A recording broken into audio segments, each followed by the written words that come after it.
മക്കളെ, നമ്മൾ അടുത്തതായിട്ട് ഡിസ്കസ് ചെയ്യുന്നത് ക്വസ്റ്റ്യൻ നമ്പർ 24 ആണ്. ഓക്കെ, ഈ ചോദ്യം നമ്മളോട് ചോദിച്ചിരിക്കുന്നത് from the chapter moving charges and magnetism ആണ്.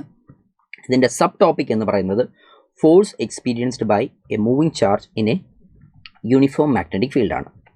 സോ ചോദ്യം എങ്ങനെയാണ്: എ ചാർജ് ഓഫ് 4 മൈക്രോകൂളും is moving with a velocity of 4 × 10⁻⁶ meter per second along the positive y-axis under a magnetic field B vector of strength 2 k cap Tesla.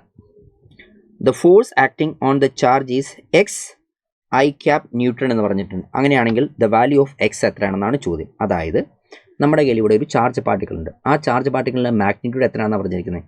4 മൈക്രോകൂളും ആണ് പറഞ്ഞിരിക്കുന്നത്, ആണല്ലോ. Now ഈ ഒരു charge particle move ചെയ്യുന്ന velocity എത്രയാണെന്ന് പറയുന്നുണ്ട്? 4 × 10⁻⁶. അതാണ് ഇതിൻ്റെ സ്പീഡ് അല്ലെങ്കിൽ ഇതിൻ്റെ വെലോസിറ്റി എന്ന് പറയുന്നത്, ആണല്ലോ. ഏത് ഡയറക്ഷനിൽ? y ആക്സിസിലാണ് മൂവ് ചെയ്യുന്നത്. ഓക്കെ, നൗ ഇവിടെ ഒരു മാഗ്നറ്റിക് ഫീൽഡ് ആക്ട് ചെയ്യുന്നുണ്ട്. ആ മാഗ്നറ്റിക് ഫീൽഡ് എത്രയാണ്?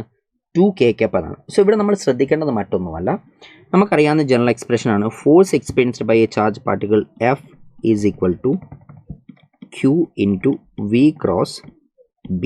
സോ ഇവിടെ വിൻ്റെ ഡയറക്ഷൻ എന്ന് പറയുന്നത്, വി ക്യാപ്പ് എന്ന് പറയുന്നത് ഏത് ഡയറക്ഷനിലാണുള്ളത്? വി ക്യാപ്പ് എന്ന് പറയുന്നത് എലോങ് ജെ ക്യാപ്പ് ഡയറക്ഷനും, അതുപോലെ തന്നെ ബി ക്യാപ്പ് എന്ന് പറയുന്നത് ഏത് ഡയറക്ഷനിലാണ്? അതുള്ളത് കെ ക്യാപ്പ് ഡയറക്ഷനുമാണ്. സോ ഇവർ തമ്മിൽ പെർപെൻഡിക്കുലർ ആണ്, അതിനകത്ത് മറ്റ് ഇഷ്യൂസ് ഒന്നുമില്ല. സോ അങ്ങനെയാണെങ്കിൽ എഫ് ഈസ് ഈക്വൽ ടു, അല്ലേ മക്കളെ, Q × V ക്രോസ് B എന്നുള്ള മാത്തമാറ്റിക്കൽ എക്സ്പ്രഷനോട്ട് ഡയറക്റ്റ് വാല്യൂ സബ്സ്റ്റിറ്റ്യൂട്ട് കൊടുക്കുക.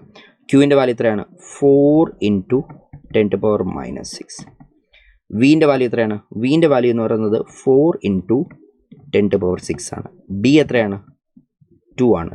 ശരിയാണല്ലോ. അപ്പോൾ നിങ്ങൾ നോക്കിയേ, 10⁻⁻⁶ഉം 10⁻+6ഉം എത്രയാകും? ഇത് ക്യാൻസൽ ആയി പോയിക്കോളും, ആണല്ലോ. 4 4s are 16. So answer is F is equal to 16 × 2 എന്ന് വരും. സോ അവർ ആൻസർ ഈസ് എത്രയാണ്? 32 ന്യൂട്ടൺ എന്നായിരിക്കും കിട്ടുക. So X is equal to 32 എന്ന് നമ്മൾക്ക് ഫൈനൽ ആൻസറിലോട്ട് എത്താൻ പറ്റും.